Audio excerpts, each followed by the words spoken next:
तो बेटा Rand function होता है to generate the random number, ठीक है। तो अगर आपको रैंडम नंबर जनरेट करने हो, सो you can use number random number आपके जनरेट होते हैं बिटवीन 0 to 1, ठीक है। तो अगर वाइवा में पूछा जाए वाइवा के लिए how to generate random number, for that there is a rand function, और वो आपके नंबर जनरेट करता है बिटवीन 0 and 1, ओके। अगर आप यूज भी करोगे इक्वल टू का sign RAND, RAND bracket open और bracket close, there is no argument in this function. तो इसमें आपके क्या होता है, रैंडम नंबर बिटवीन 0 to 1 ही जनरेट होते हैं, ओके। सेकेंड फंक्शन होता है आपका रैंड बिटवीन। बिटवीन वर्ड से ही इट इज क्लियर कि you will specify a range, तो आप एक रेंज स्पेसिफाई कर देते हो, between that it will generate number. तो if I will specify RAND between, so I will specify a range bottom और टॉप, ठीक है। कि बॉटम मेरे नंबर्स जो भी जनरेट हो that will be generated between 50 and जो मैक्सिमम नंबर हो दैट इज 100। तो बिटवीन 50 to 100 की रेंज में नंबर जनरेट हो जाए, ओके। तो आपने एंटर की प्रेस की, आपके बोथ फंक्शन अवेलेबल है स्टैटिकल कैटेगरी में। यहाँ पर आपका फंक्शन है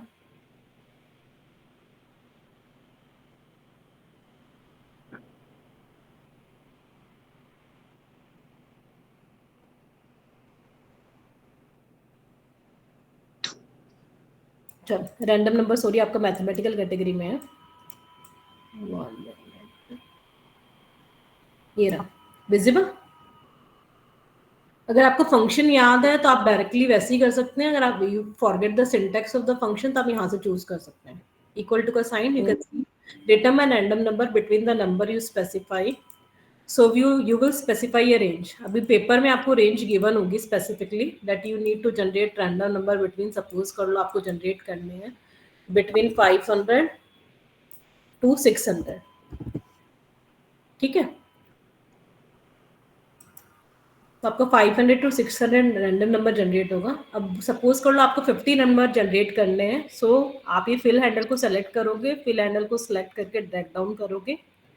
आपने 5 कॉलम सेलेक्ट कर लिए, you will drag down 3 4 5 6 7 8 9 10, okay. So these are the 50 random number. Is this clear? Yes ma'am. ठीक है। अब सपोज कर लो आपके एग्जाम में आ रहा है कि you need to generate random number between 450 to 600 and there should be 15 rows and 15 columns होने चाहिए। रो भी 15 होनी चाहिए, कॉलम भी 15 होने चाहिए, ठीक है।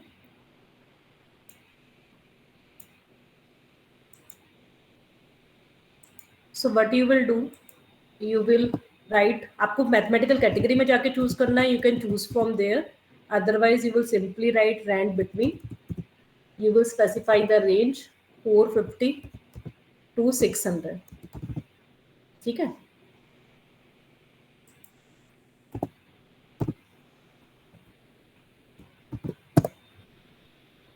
मैम रान पेज हो गया।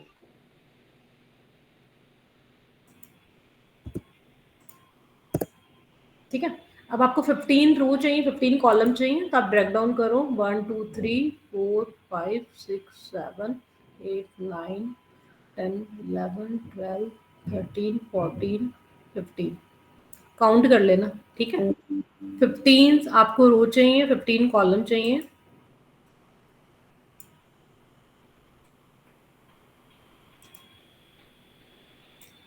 टू 3 4 5 6 7 8 हो गए 15, 9 10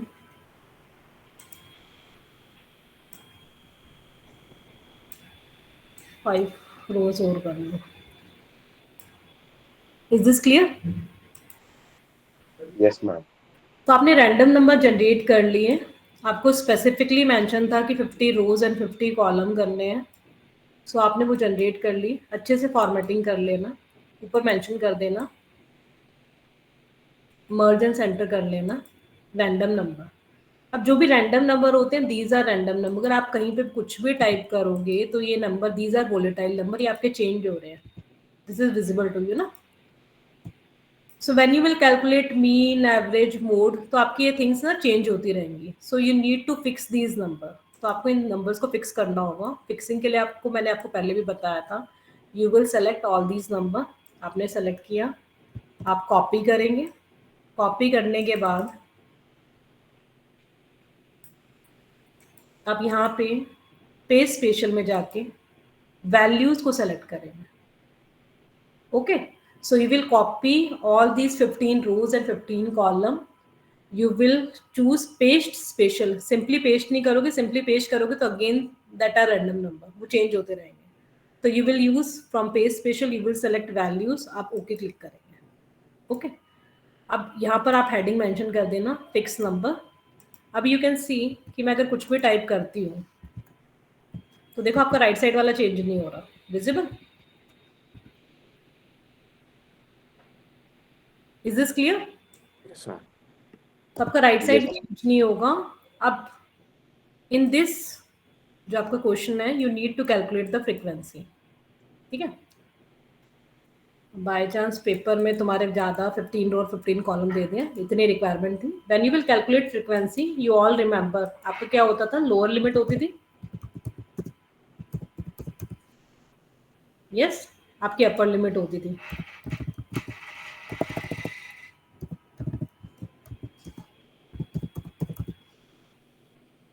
सो आपकी लोअर लिमिट है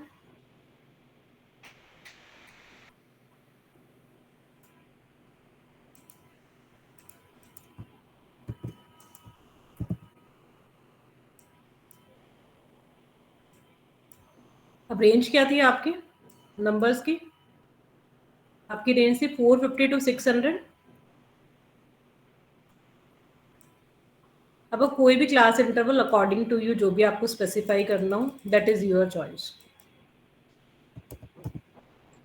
450 टू आपके 600 है।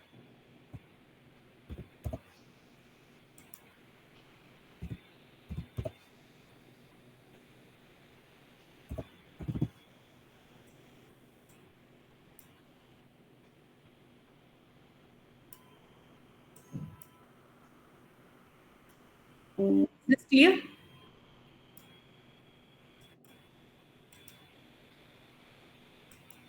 ये क्लियर है?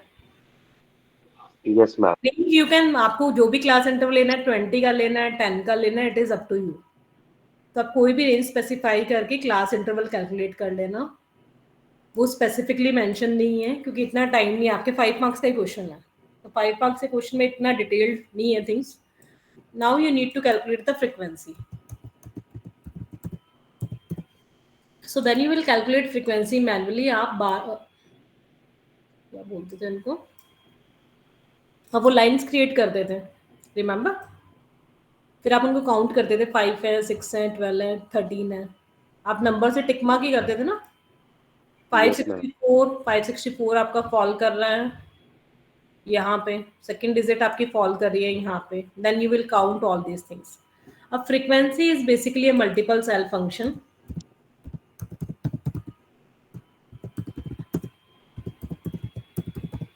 लाइक लास्ट टाइम आपने किया था मैथ्स के पेपर में, you remember which function is a multiple cell function?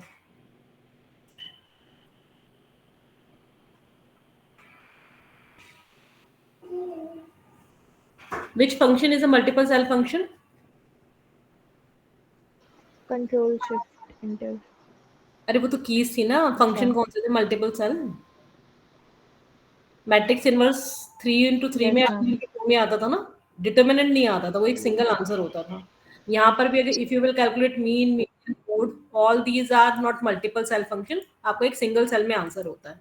ठीक है, so multiple cell function are those function जिनका आपको मल्टीपल सेल में वन टाइम में आंसर आएगा। So first you will select, यहाँ पर आपकी फ्रीक्वेंसी की रेंज आएगी।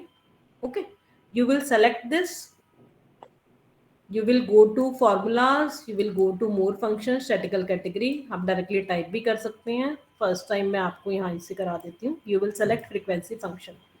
The syntax of frequency function is equal to cosine frequency bracket open data array comma bin array bracket close. ठीक है. Data array means the array from which you want to calculate the frequency. अब आपको frequency calculate करनी है इस range की. ठीक है, कि how many numbers appear between 500 to 525, 525 to 550. Bin array is basically the upper limit of the class interval. According to that वो automatically fit हो जाता है कि कहाँ पे वो number fall कर रहा है. So data array is the array, meaning आप यहाँ पे भी check कर सकते हैं. Data array is the array for which you need to calculate the frequency. Bin array is the upper limit of the class interval. So in case of data array, you will select all these. कितनी rows थे? 15 rows and 15 column. So you will select this 15 rows and 15 column in data array. In bin array, you will select the upper limit of the class interval. Okay. Now it is a multiple cell function. You can simply see here कि आपका formula है equal to cosine frequency. This is the data array and this is the bin array. Now it is a multiple cell function. So simply click on OK will not give you correct result. ये आपको सिर्फ first row का दे रहा है. Means 400 से 475 पे इतना fall कर रहा है, तो ये रैंडमली किसी एक पर्टिकुलर थिंग का दे रहा है. So you will not press okay here.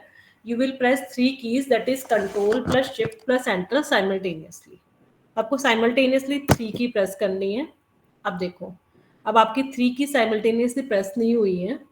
So what you will do, you will press your cursor here. You will again put your fingers on all the 3 keys and you will press again. You can see जब तक आपके big brackets नहीं आएंगी, visible? Yes, ma'am.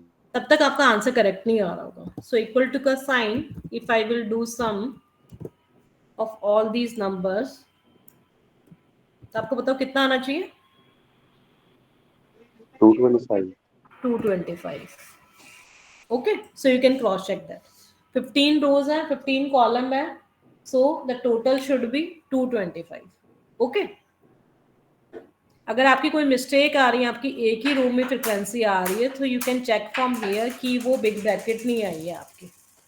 So you will again select this thing. दोबारा से कर देती. You will select all these rows. You will type frequency function bracket open. You will select data array.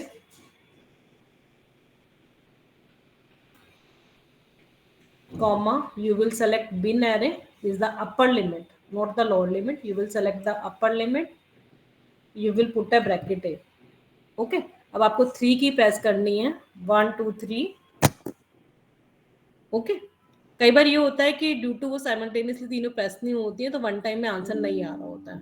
One time में आपका answer नहीं आ रहा है, so you can again select this और दोबारा से कीज को प्रेस कर दो. ओके. Is this clear? और क्रॉस चेक करने के लिए सम फंक्शन यूज करके चेक कर लो. डन? Yes ma'am. ठीक है. सो एक तो आपको फ्रीक्वेंसी कैलकुलेट करनी है.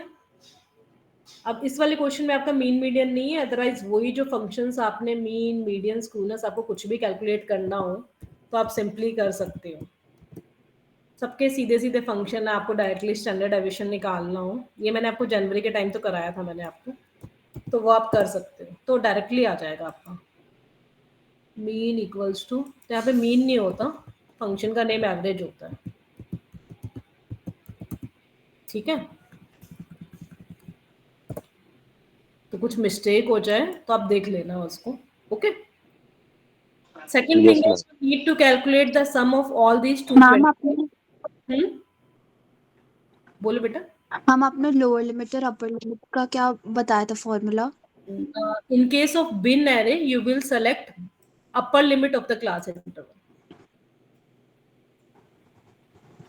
ठीक है. एक बार मैं दोबारा दिखा देती हूँ.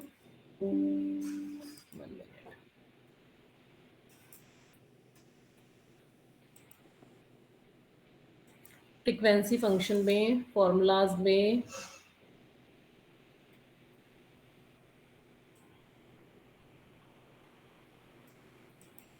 देखो, डाटा एरे में चूज करते हैं जितने भी नंबर्स. अगर आपको ऊपर 50 नंबर्स हैं तो 50 नंबर की रेंज को चूज कर लो. बिन एरे में अपर लिमिट चूज करते हैं. ओके मैम नहीं, वो lower limit and upper limit का पूछ रही थी आपने, वो अच्छा, उसका क्या वो आप फॉर्मूला अपने डाला? अकॉर्डिंग नहीं, उसका फॉर्मूला नहीं बताया था मैंने कुछ भी। वो तो आप अपने अकॉर्डिंग आप टाइप करना चाहते हो टाइप, अदरवाइज वो ऑटोमेटिकली सपोज कर लो अगर आपको लोअर लिमिट अपर लिमिट में मैंने 25 की रेंज ली है, आपको 20 की लेनी थी, 452 470 हो जाएगी तुम्हारी ना फिर। तो सेकंड आ जाएगी तुम्हारी 470 और फिर आ जाएगी आपकी 490। तो स्टार्टिंग में 2 फिल कर तो ये लो। मैन्युअली टाइप करना इट है? विल नहीं मैनुअली नहीं है। अगर आपने 2 टाइप कर दिए तो इट विल ऑटोमेटिकली अंडरस्टैंड। तो आप फिल हैंडल यूज करो, ये ऑटोमेटिकली 20-20 का गैप देके अरेंज कर देगा। ठीक है, ओके। लेकिन एग्जैक्टली 600 तक नहीं जा रहा है तो लास्ट वाला इंटरवल वो अनइक्वल क्लास इंटरवल का केस बन जाएगा। लेकिन अभी के लिए ओके मैम। ऐसे करके कोई इशू नहीं है। ओके, तो जो भी आप 2 स्टार्टिंग में स्पेसिफाई करते हो ना, अकॉर्डिंग टू दैट ही वो ऑटोमेटिकली फिल हैंडल चूज करके उसके अकॉर्डिंग ही वर्कआउट करता है। ये देखो, अगर आपकी 18 की टेबल है, वैसे तो तुम्हें याद नहीं होगी किसी को, लेकिन आपने 1836 स्पेसिफाई कर दिया तो फिल हैंडल से आपकी पूरी टेबल आ जाएगी। Okay, Okay, ma'am. one thing you need to calculate frequency, I think that is clear to all of you. Second thing, ये जो आपके नंबर्स आपने 225 जनरेट करे हैं, you need to calculate sum of all these number. तो अगर आपको language में लिखा आता है you need to calculate sum of all these number, तो ये तो सबसे सिंपल है, कर लोगे ना। Yes, ma'am. तो आपने सेलेक्ट किया, आपको इन 225 बस थोड़े नंबर ज़्यादा दे दिए, 225 पेपर में और भी ज़्यादा हो सकते हैं, थोड़ा सा ध्यान से देख लेना। ठीक है, ब्रैकेट क्लोज कर लो।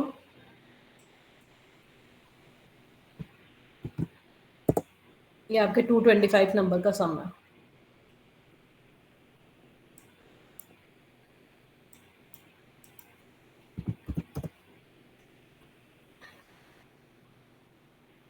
Count function you remember, count करने के लिए यूज होता है। आपके बहुत सारे फंक्शन होते हैं काउंट,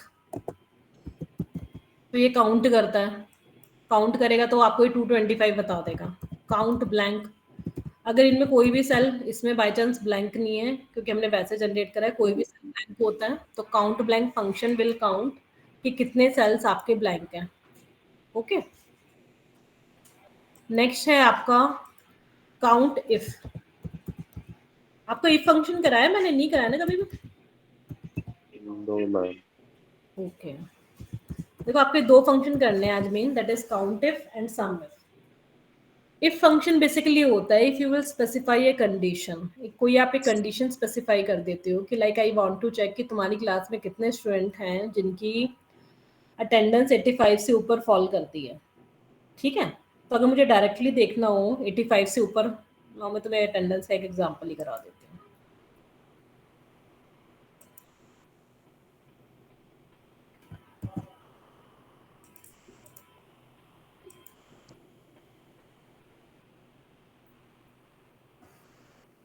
सपोज कर लो तुम्हारी परसेंटेज ऑफ अटेंडेंस गिवन है,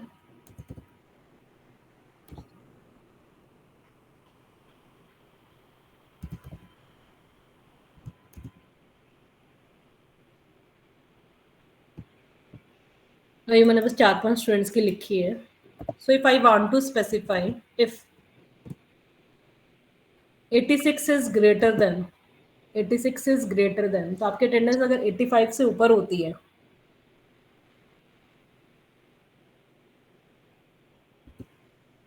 सो आपको 5 मार्क्स मिल रहे होते हैं।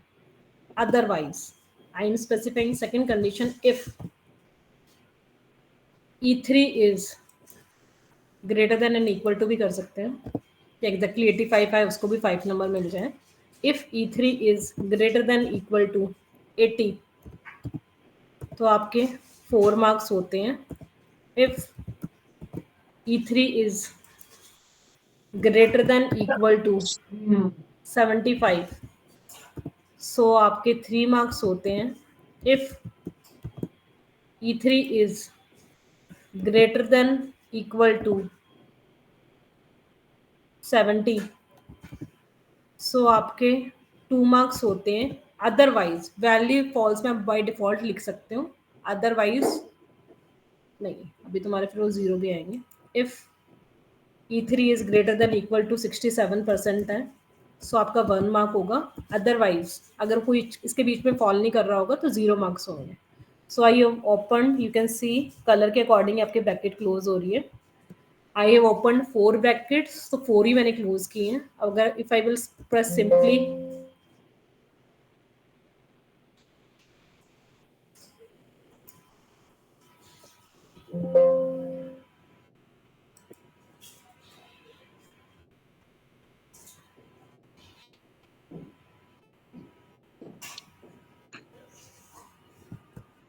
मैम ग्रेटर देन 67 के पहले आपने इफ नहीं लगाया। अच्छा, इफ, लेकिन मैंने सेल भी गलत चूज कर रखा है यहाँ पर।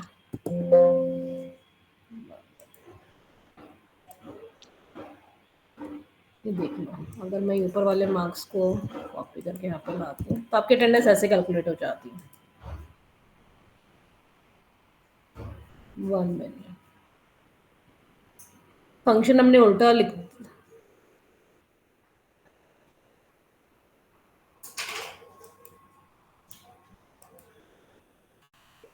रुक जाओ दोबारा से करती हूँ।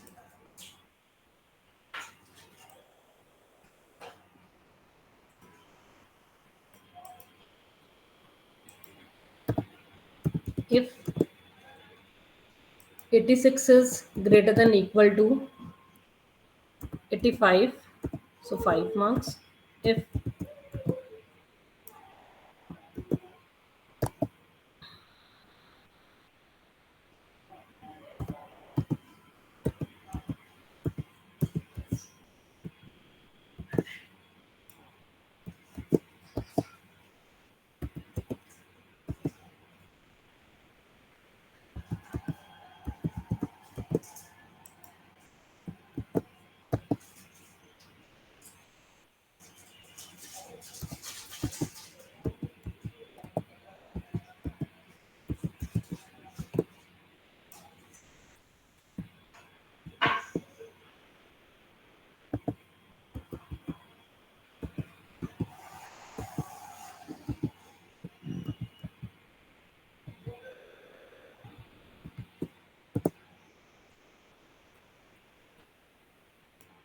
सो बेटा यहाँ तो टू मैनी आर्ग्यूमेंट्स थे, ठीक है, क्योंकि मैंने आपके मार्क्स का क्राइटेरिया तो 5 है। अदरवाइज अगर आपको 2 थिंग्स का भी कराना है तो 2 थिंग्स में आपके जितनी मतलब कंडीशंस होती हैं that much if you will mention here.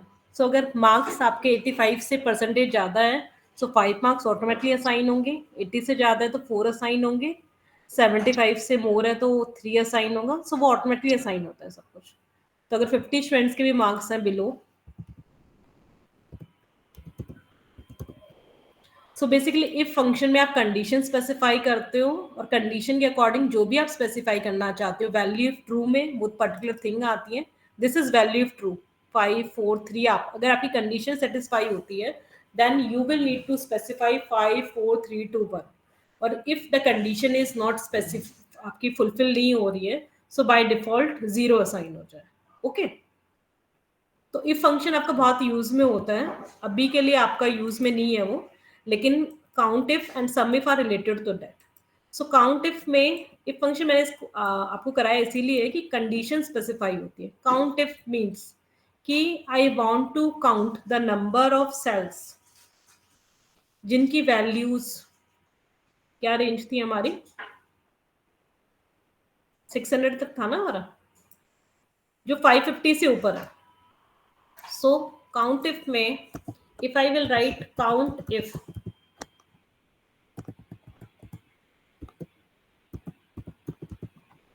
so count if में the syntax is range and criteria visible. Yes, ma'am. So I will specify the range. In the range I will select these 225 cells and criteria is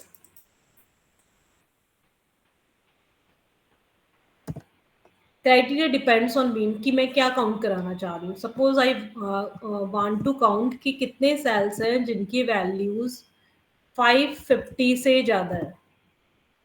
ठीक है, तो यहाँ पे तो numbers हैं. Suppose कर लो यहाँ पे अगर आपकी इनकम मेंशन होती, यू नीड टू काउंट कि कितने एम्प्लॉयज हैं कि जिनकी इनकम 50,000 से ज्यादा है. Okay, so you can relate from that income. So आपने कंडीशन स्पेसिफाई करी, दैट इज द क्राइटेरिया. ठीक है, तो range and criteria is the syntax of countif function. If you will press enter key here, so there are 87 cells out of 225 जिनमें values 550 से greater है. Okay, ma'am इसमें condition में apostrophe डालनी होती है. हाँ, if you will not use that तो आपका रिजल्ट नहीं आएगा. ओके, या फिर सपोज कर लो ये आपके मार्क्स हैं किसी भी पर्टिकुलर थिंग के out of 600. So if I want to check कि कितने स्टूडेंट्स हैं जिन्होंने मोर देन 580 स्कोर किया है. 35 स्टूडेंट हैं जिन्होंने मोर देन 580 स्कोर किया है. ओके, आप रेंज भी स्पेसिफाई कर सकते हो, आप लोअर लिमिट भी कर सकते हो अगर आपको चेक करना है कि कितने हैं जिन्होंने less than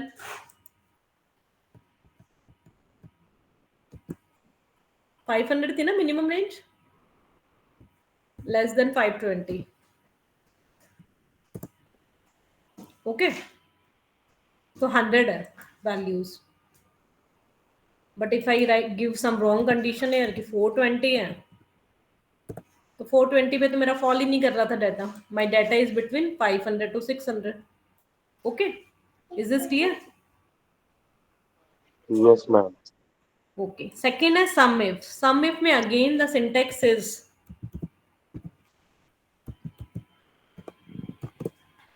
range and criteria.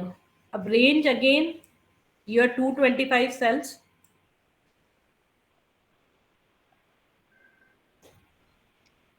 Okay, criteria is जो भी क्राइटेरिया आपको पेपर में आएगा या जो भी क्राइटेरिया यू कैन असाइन कि you want to check the sum of that the numbers जिनकी वैल्यूज 590 से ज्यादा है.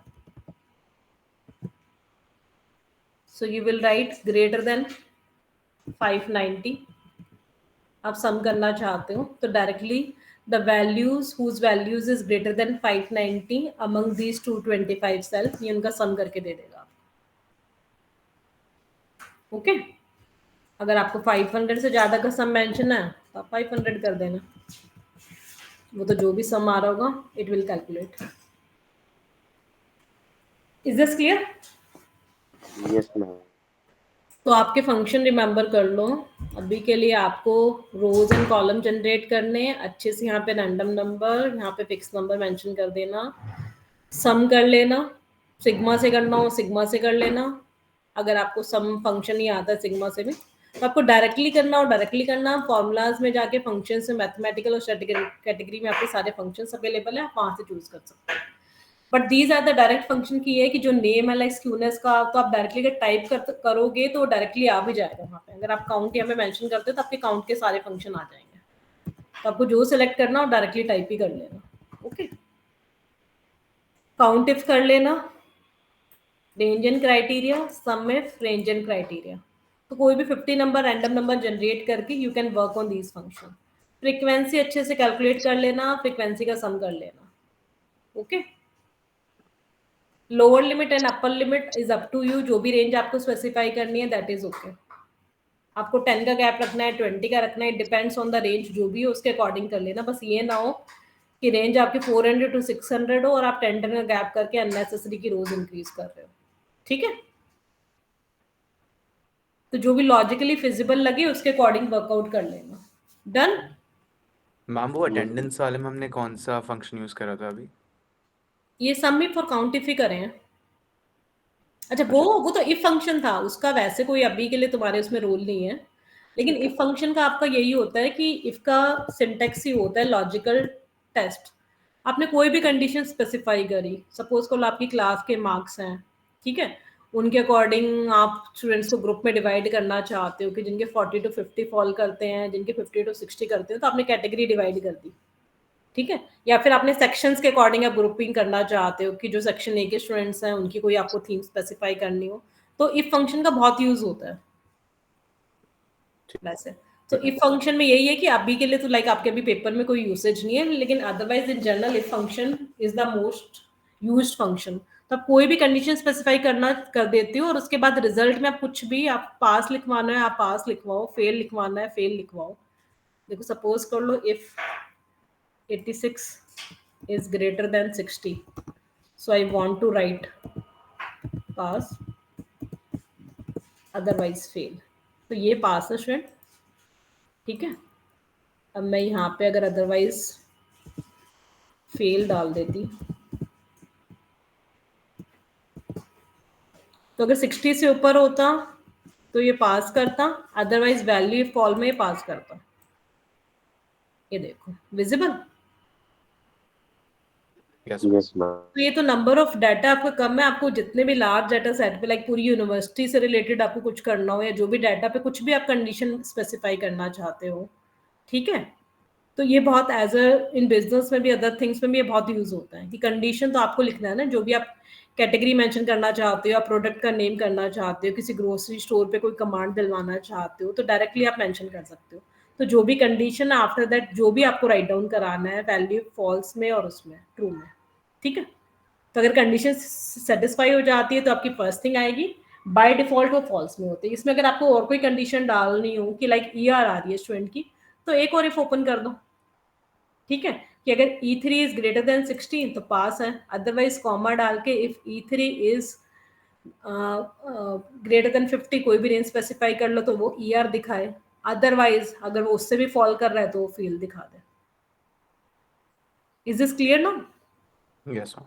मतलब लॉजिकल Yes, वे ma'am. में समझ लो कि फंक्शन का यूसेज इसलिए है इसका। अब आपको किस भी पैरामीटर में if you want to use that, कि आपको एम्प्लॉयज के लिए, स्टूडेंट्स के लिए, कस्टमर के लिए कहाँ पे भी यूज करना है, you can use this things. ये वैसे आपकी सारी थिंग्स बहुत यूजेस में होती है, काउंट, काउंटेड, ब्लैंक, ये सारी थिंग्स। ठीक है, if you are working with data. So this is your one question जो आपका रह गया था। सेकेंड थिंग है प्रोबेबिलिटी। अब प्रोबेबिलिटी में भी ज़्यादा कुछ टेक्निकल है नहीं। ठीक है, आपको बाइनोमियल और पॉइजन डिस्ट्रीब्यूशन दो ही डिस्ट्रीब्यूशन में करा रही हूँ।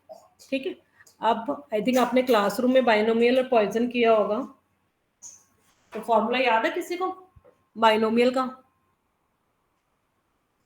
NCR P raise to the power R Q n-R। और पॉइजन का भी फार्मूला बहुत ही टेक्निकल था। ठीक है, अब यहाँ पे जो आपके क्वेश्चन प्रोबेबिलिटी के रिलेटेड है वो बहुत ही सिंपल क्वेश्चंस हैं कि like you need to construct a binomial distribution both simple and cumulative. Simple and cumulative word का मीनिंग आई होप आप सबको क्लियर है। सिंपल में वो सिंपली कैलकुलेट करता है, लाइक अगर मैं आपको फ्रीक्वेंसी में दिखाऊं कि ये आपकी फ्रीक्वेंसी आई थी, यही थी ना आपकी फ्रीक्वेंसी। अगर आपको इसको कुमुलेट करना होगा तो आप 41 प्लस में 30 करोगे, फिर 41 प्लस 30 प्लस 33 करोगे तो आपकी क्यूमुलेटिव फ्रीक्वेंसी आ जाएगी ना। सेम वे में आपको टू ही थिंग्स कैलकुलेट करनी है, simple and cumulative. This column is related to simple, visible है? Yes, ma'am. देखो आपको कुछ नहीं करना है, यहाँ पे अगर मैं कैलकुलेट करके तुम्हें दिखाती हूँ, you can simply type equal to का साइन बाइनोमियल डिस्ट्रीब्यूशन, वो सेलेक्ट कर लो। ये रहा, तो आपने बाइनोमियल डिस्ट्रीब्यूशन सेलेक्ट किया। The syntax is numbers. ठीक है, तो नंबर्स आपके वैरी कर रहे हैं, आपको रेंज स्पेसिफाई भी हो सकती है कि रेंज आपकी 0 to 20 है। ठीक है, so number you have specified, trial जो हम टोटल ट्रायल कर रहे हैं एक इवेंट में कि हम 20 टाइम ट्राई कर रहे हैं उस पर्टिकुलर थिंग को, दैट इज 20। Probability is 0.5। ठीक है, अब यहाँ पे ट्रू और फॉल्स दोनों होता है। तो ट्रू में होता है कि अगर आपको क्यूमुलेटिव फाइंड आउट कराना है, फॉल्स में है कि अगर आपको इंडिविजुअल काउंट आउट कराना है। तो आपको तो दोनों ही कराने हैं, तो one time you will choose true, one time you will use false. Is this clear? True means cumulative है, फॉल्स मीन्स कि आपका इंडिविजुअल आ रहा है। क्यूमुलेटिव में उन्हीं का सम है। Is this clear? Yes, ma'am. Clear. तो फर्स्ट आपने फॉल्स चूज कर लिया, ठीक है, ब्रैकेट क्लोज कर दी। अब now you need to tell me कि कौन कौन से सेल को मैं फिक्स करूं, क्योंकि मुझे स्क्रॉल डाउन करना है। A8 तो आपका वैरी करेगा, है ना? Yes ma'am, B4 and B4 को B5। आपको फिक्स करना है, ठीक है। B5 को आपको फिक्स करना है, ठीक है। अब एंटर की प्रेस करो, सिंपली ड्रैग डाउन कर लो इनको,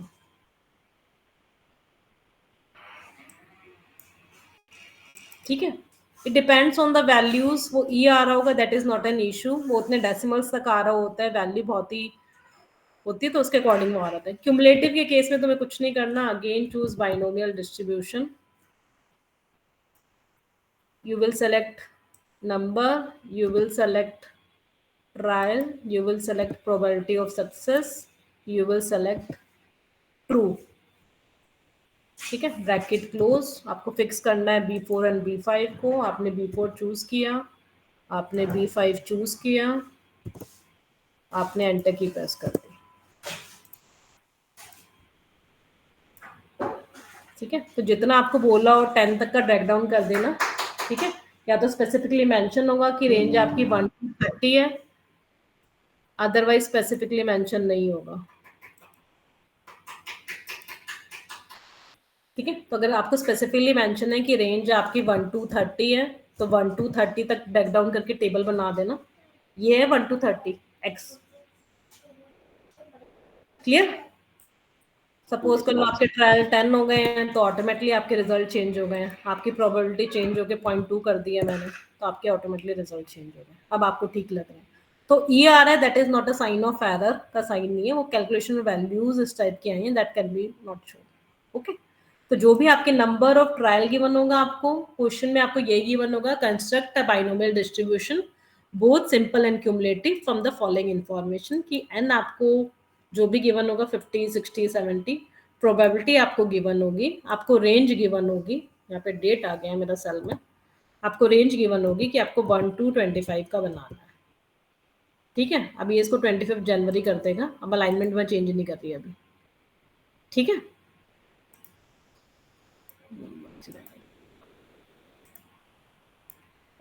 चलो छोड़ो इसको, क्लियर। तो ये टेबल जितनी भी आपको बोली है 1 to 25 की, उसको सेलेक्ट करके बॉर्डर कर देना बस। सपोज कर लो आपको 20 तक की गिवन है। अब मैंने ऊपर चेंज कर दिया ना, 10 कर दिया, तो देखो 10 तक ही शो कर रहा है, बाकी एरर शो कर रहा है, विजिबल। सेम आपका पॉइजन डिस्ट्रीब्यूशन है।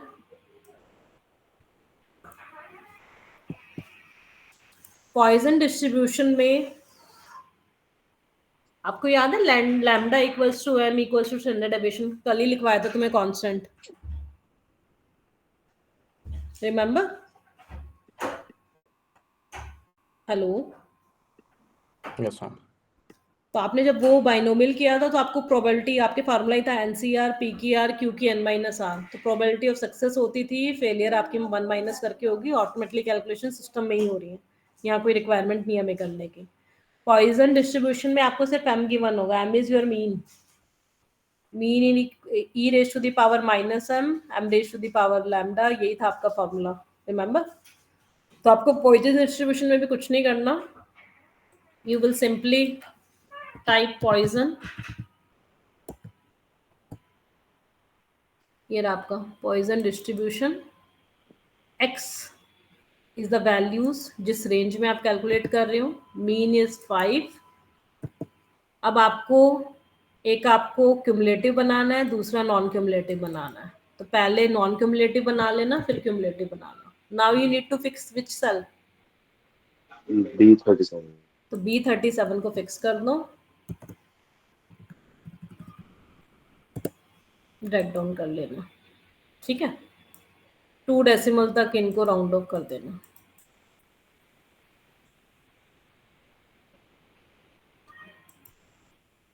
ठीक है। क्यूमुलेटिव के केस में फॉल्स की जगह पे अगर यहाँ पे if you will mention true here, तो देखो ये आपका इस थर्ड कॉलम से मैच कर जाएगा,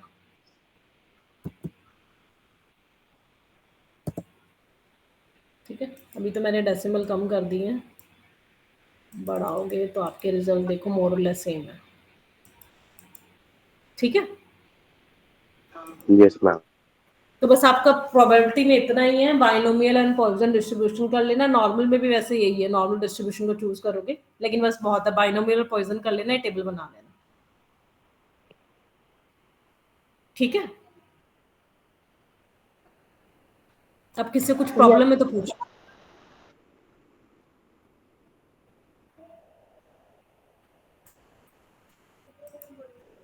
मुझे तो वैसे ऑनलाइन क्लास में तुम्हारी मेजॉरिटी ज्वाइन कर जाएगी, लेकिन मेजॉरिटी ने तो ज्वाइन नहीं करा है।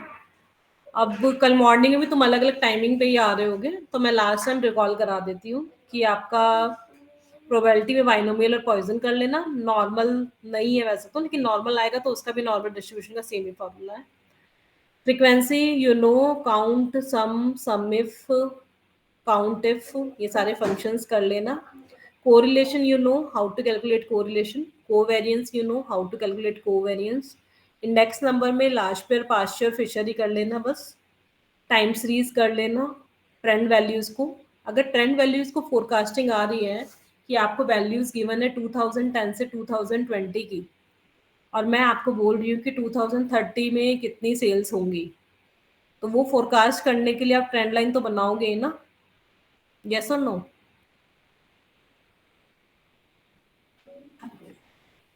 Hello hello. Yes ma'am. एक तो वैसे मैंने तुम्हें स्मार्टली फोरकास्ट का फंक्शन भी करा दिया था, जिससे आप डायरेक्टली कैलकुलेट कर सकते हो, लेकिन 5 नंबर का क्वेश्चन है, तुम अलग अलग लैब में बैठे होगे, मेरे पास टाइम नहीं होगा सबके पास आने का, बना देना। ठीक है, वाई वैल्यूज ओके गिवन है, एक्स वैल्यूज गिवन है, तो ईयर वाइज कैलकुलेट करके एक कॉलम बना के दिखा देना। फिर नीचे तुम्हें फोरकास्ट फंक्शन से भी दिखाना है, और y equals to a plus B X की जगह भी तुम्हें 2030 की प्रिडिक्ट करनी है, वो करना है, वैसे कर लेना। ठीक है, फोरकास्ट के फंक्शन से वो एक ही मिनट में हो जाएगा, इसलिए मैं कह रही हूँ कि 5 नंबर का क्वेश्चन है तो कर देना उसको पूरा, अगर उसमें वर्ड एक ही मेंशन है तो। Okay, okay ma'am. तो थोड़ा सा जस्टिफिकेशन के लिए तुम्हें 5 नंबर के क्वेश्चन में लगे कि कुछ नहीं, तो थोड़ा सा तुम्हें लग रहा हो कि बेसिक होना चाहिए, क्योंकि फंक्शन आपको उससे भी एडवांस आगे आगे गिवन है। क्लियर? तो आपका यही पेपर का पैटर्न है, टाइमली आ जाना, पेपर आपका टाइमली स्टार्ट हो जाएगा, और इंस्ट्रक्शन आपको नंदिनी के थ्रू सिटिंग अरेंजमेंट्स और अदर थिंग्स आ जाएंगी। लेकिन थर्सडे को टाइम से कॉलेज आके अपना प्रैक्टिकल दे देना। 60 स्टूडेंटों क्लास में एक भी मिस मत करना, नेक्स्ट टाइम फिर दे दोगे वरना। Already you all have submitted your workbook, hardly 1-2 का कुछ इशू रह रहा है, that we will resolve tomorrow, जो फ्रेंड्स नहीं आ रहे हैं, लेकिन आपने सब कुछ सबमिट कर दिया है। अब अच्छे से आके प्रैक्टिकल में 1 आवर में आई थिंक तुम्हें सब कुछ कर सकते हो, तो थोड़ी अपनी स्पीड मेंटेन रखना हो रहा है, क्योंकि नेक्स्ट शिफ्ट में नेक्स्ट बैच को भी बैठना है। ठीक है, तो तुम्हारी टाइमिंग वैसे 3 घंटे की होती है, लेकिन that is viva and these all this including, तो थोड़ा सा अपना टाइम से कर लेना, इतना टेक्निकल नहीं है, प्रैक्टिस करके आ जाना, अपनी सारी थिंग्स कर लेना, अच्छे से फॉर्मेटिंग कर लेना, और अच्छे से जो भी गाइडलाइन मेंशन है उसके अकॉर्डिंग डेस्कटॉप पे सेव कर देना फाइल को, और फाइल को रेगुलरली सेव करते रहना। ये ना हो कि लाइट जा रही है, कुछ जा रही है, तुमने 3 क्वेश्चन सॉल्व कर लिए और सारे वर्कआउट नहीं कर रहे हैं। ओके, यहाँ पर अपनी शीट को रीनेम कर लेना, question 1, question 2, question 3, question 4, question 5, एक ही शीट में काम करना है आपको, एक ही वर्कबुक में काम करना है, वर्कशीट को रीनेम कर लेना। ठीक है, ओके मैम। लो मैम मेन वाला वाइवा तो एंड प्रैक्टिकल थर्सडे को है ना, एक्सटर्नल वाला आप कल प्रैक्टिस के लिए ले हाँ, मैं कल तुम्हें थोड़ा सा प्रैक्टिस भी हो जाएगी, और थोड़ा सा तुम्हें तुम्हारी कहीं ना कहीं असाइनमेंट और अदर थिंग्स के मार्क्स फॉल डाउन कर रहे हैं, तो उसके लिए थोड़ा सा तुमने वो टेस्ट का भी बोला था ना, टेस्ट का भी थोड़ा सा मैं देख लूंगी फिर। ठीक है, बाकी अपनी मैम मैंने preparation- आपको असाइनमेंट का कहा था। तुमने मुझे असाइनमेंट का क्या कहा था तुमने? अच्छा, वो तो तुम मुझे क्लास में बात कर लेना कल। ठीक है, यस मैम। ठीक है, Okay, ठीक है, ma'am. चलो बेटा, कल मिलते हैं फिर मॉर्निंग में। Good luck to all of you for your practical exam, जो कल नहीं मिल पाएंगे मुझसे। ठीक है, कल भी टाइमली आके